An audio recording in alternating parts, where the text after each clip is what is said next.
Alors, ça y est, le permis A2 est enfin dans la poche, la première moto est là, elle brille dans le garage. Franchement, félicitations. C'est un sentiment de liberté juste incroyable.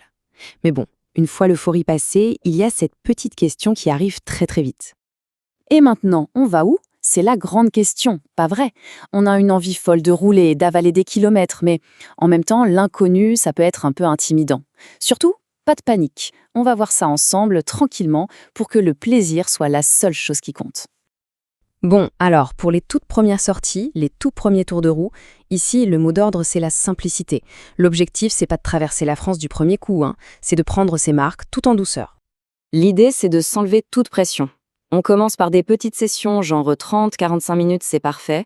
On va chercher des routes sympas à la campagne, en bord de mer, loin du bruit et du trafic. Et la meilleure astuce, franchement, c'est de prendre des routes qu'on connaît déjà par cœur en voiture. Le but, c'est simple, apprendre à connaître sa bécane, prendre confiance et surtout, kiffer. Allez, autre grande question. Est-ce qu'il vaut mieux commencer en solo, tranquille dans son coin, ou direct se joindre à un groupe? En fait, il n'y a pas de bonne ou de mauvaise réponse. Chaque option a ses avantages. Quand on roule solo, on a tout le temps d'apprendre à connaître sa moto, de sentir comment elle réagit, de trouver son rythme. C'est un peu comme un dialogue qui s'installe entre la machine et soi. En groupe, l'ambiance est souvent géniale, il y a de l'entraide, et on apprend super vite juste en regardant les autres. Le seul petit piège, c'est de se laisser entraîner à un rythme qui est un peu trop rapide pour soi. Au final, le meilleur choix, c'est celui qui nous met le plus à l'aise. Et ça, c'est hyper important de le garder en tête. Qu'on soit seul ou avec d'autres, le but du jeu, c'est pas d'impressionner qui que ce soit. Le vrai objectif, c'est de progresser, de se sentir de plus en plus à l'aise et surtout de le faire en toute sécurité. C'est vraiment la base de tout. D'accord. Alors, si l'idée de rouler à plusieurs commence à faire son chemin, comment on s'y prend pour trouver les bons compagnons de route, surtout quand on débute? Franchement, aujourd'hui, c'est assez facile. Les réseaux sociaux, c'est une vraie mine d'or pour ça. Il suffit de chercher des groupes Facebook ou des comptes Instagram de motards dans sa région. Il y a aussi des serveurs Discord spécialement pour les permis A2. Et un super bon plan, c'est de surveiller ce que proposent les moto-écoles. Elles organisent souvent des sorties. Cherchez les mots-clés balade cool ou ado-friendly, et là, c'est la garantie d'une ambiance détendue. Alors, pour se lancer, c'est tout simple. Une fois qu'on a repéré un groupe qui a l'air sympa, le premier réflexe, c'est de demander quel sera le rythme de la balade. C'est super important pour être sûr que ça colle avec son niveau. Et une fois que c'est bon, il n'y a plus qu'à se pointer au rendez-vous et à profiter du moment. Ah, et petit truc à savoir, une sorte de tradition non officielle dans le monde de la moto. Très souvent, le point de rendez-vous, c'est une station-service.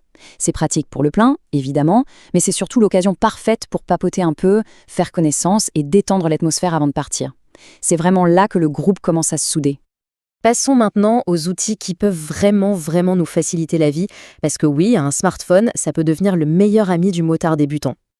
La grosse différence avec un GPS de voiture, c'est que les applis pour motards ne cherchent pas le chemin le plus court ou le plus rapide.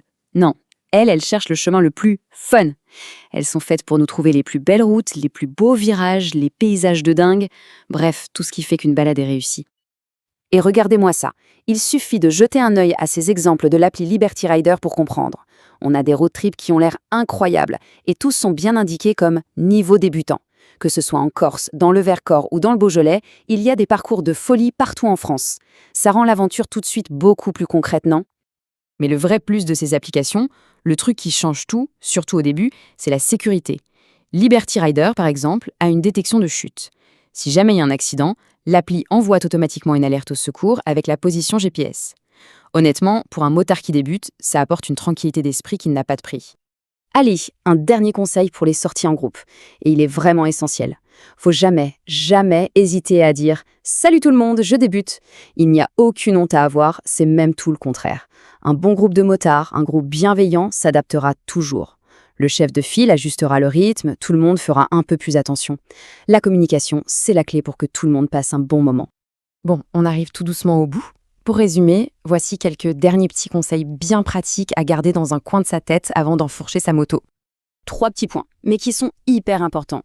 Premièrement, au début, on évite les heures de pointe. Le but, c'est de se concentrer sur sa conduite, pas de stresser dans les bouchons.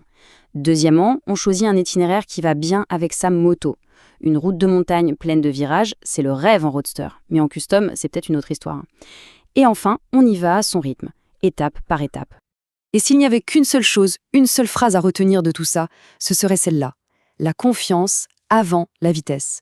La vitesse, ça viendra tout seul, naturellement avec l'expérience. Le plus important, c'est de construire des bases solides, d'avoir une confiance totale en soi et en sa machine. C'est ça qui fait un bon motard sur le long terme. Et maintenant, c'est à toute la communauté de jouer. Quelles sont vos routes préférées, les balades parfaites pour commencer? Partagez vos bons plans dans les commentaires, ça aidera et ça inspirera tous ceux qui se lancent. On mettra en avant les meilleures idées, c'est promis. Et pour celles et ceux qui ont déjà envie de passer à la vitesse supérieure, d'apprendre des meilleurs dans un cadre super sécurisé, eh bien, restez dans le coin parce que la suite arrive très, très vite. La prochaine fois, on va s'intéresser de près à Motogène. Ce sont des journées de formation organisées par les gendarmes motocyclistes eux-mêmes. C'est une occasion en or d'apprendre des techniques de pro, comme la fameuse trajectoire de sécurité, et de gagner une confiance incroyable. Le tout dans une super ambiance hyper bienveillante. Et non, ce n'est pas du tout réservé à une élite. On se retrouve très vite pour décortiquer tout ça.